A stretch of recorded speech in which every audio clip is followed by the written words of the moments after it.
For now, there's this procession of current and former Trump administration officials who testified this week. Vivian has been covering the depositions along with others at this table, and her reporting looks at the latest key witness, Lieutenant Colonel Alexander Vindman, the top Ukraine expert on the National Security Council. He listened to the call between President Trump and President Zelensky of Ukraine over the summer, and Vindman said in his written statement that the summary released by the White House did not match his own recollection of the call. He also said the U.S. ambassador to the European Union, Gordon Sondland, told Ukrainian leaders they, quote, need to deliver specific investigations to secure a meeting with Mr. Trump, a nod to that alleged quid pro quo. The significance of Vindman, has this turned the probe on Capitol Hill in a more significant direction? Does it give Democrats more of the ammunition following the testimony by Ambassador Taylor? This was a big week for depositions because we heard from two, not just one, two current NSC officials with firsthand knowledge of the phone call between President Trump and President Zelensky in July. And both of them said that they had some concerns because of the fact that President Trump raised the issue of investigations in the phone call. This was something, of course, hearing it from current NSC officials, both of whom claim to have, come in a nonpartisan manner to talk about this. This was obviously something that was very troubling for a lot of people, Republicans reacting to it. Vindman in particular, Lieutenant Colonel in the Army, a Purple Heart. He was an Iraq War veteran, wounded in Iraq. He came out there and he said, I just want to do my job. And I was concerned because of the fact that I heard the president talking about this issue and raising bipartisan. He called it concern of an appearance of a partisan play.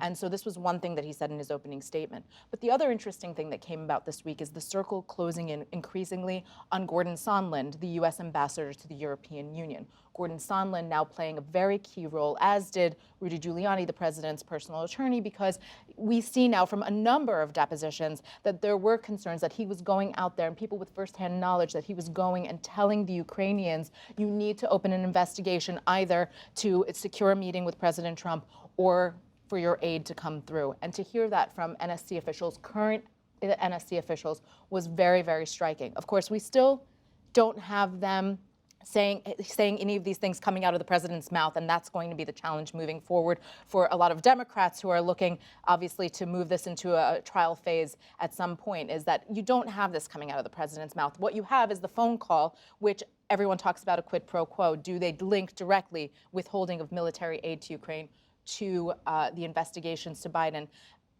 They're both raised in the phone call, but there is no explicit link, but with Gordon Sondland, you do have a very explicit link according to these alleged testimonies. The truth is, though, you're right about that they don't have a transcript of the president saying quid pro quo or something as explicit as they might like to prove that, and that's what the Republicans are seizing on to some extent. But they don't necessarily have to. In the Nixon case, one of the articles of impeachment held him responsible for the actions of his aides, right? So if you are able to prove as an investigator that Sondland and Giuliani and others acted in a corrupt way in some fashion, or a way that was an abuse of power, you can hold the president accountable, at least according to that precedent. And I would also add that Democrats are planning to use the president's obstruction, or what they see as the president's obstruction, as an article of impeachment, not allowing these people to testify, holding them back from hearing rooms. I mean, this is Democrats said for a long time, we're going to take them to court, and then they decided, actually, no, this is enough to bring articles of impeachment against them. Absolutely. And there were attacks from Republicans about the Lieutenant Colonel, Mr. Vindman, saying he may be a spy, making spurious allegations about him. But Representative Liz Cheney of Wyoming, a member of the Republican leadership in the House, had this to say amid all those statements. Questioning the dedication to country of people like Mr. Vindman, Lieutenant Colonel Vindman. I think that we need to show that we are better than that as a nation. It is shameful to question their patriotism, their love of this nation, and we should not be involved in that process. I was there when she said that, and that came very early on as these attacks just got started on cable, and you got the sense that Republican leadership was coming out and saying that not just to discourage their own members from making those kinds of attacks on Vindman, which they heeded, but also to send a message to the president himself. hey, don't you go down this road either. They just did not think that that was going to be beneficial to him or to the party to go after someone who had served his country, who had won a Purple Heart, and was clearly still serving this country in a very important role as the top Ukraine advisor to the president. Well, and the president did go down that road, and that was what was so interesting. The next day he was tweeting that, calling Vindman, not by name, but calling him a never Trumper, and this has been the strategy that he's taken, where he's saying, okay, so they're serving in the administration, maybe they're not Democrats, but they're never Trumpers, and that's the defense that he's taken against these people. That's the strategy from the White House. That's the attack. But when you step back, Jake, and you think about, is there any contesting of the facts here? Official after official, ambassador after ambassador, keeps laying out what it appears to be an alleged quid pro quo on the president's part, military aid to Ukraine in exchange for an investigation. How does the House see those facts assembling, and what's the White House's response to the substance of all of this? That's the interesting thing about this case, right? I mean, Democrats and Republicans kind of agree on a basic set of facts that the president had this call with the leader of Ukraine and asked him to investigate Joe Biden. Now, Republicans say there's nothing wrong with that. All of government and all of politics is a quid pro quo. He wasn't asking them to do anything illegal. He wasn't doing anything illegal. And Democrats say, no, actually, this is really bad. This is not what presidents should be doing. And this is a high crime and misdemeanor. And that's the interesting thing here, is that with every testimony, you're just getting more color about an episode that we kind of already know the broad outlines of. So if Mr. Morrison, Tim Morrison, the top Russia expert on the National Security Council, who testified about Sondland, if you have Lieutenant Colonel Vindman move to this public phase, does that change the dynamic among Republicans?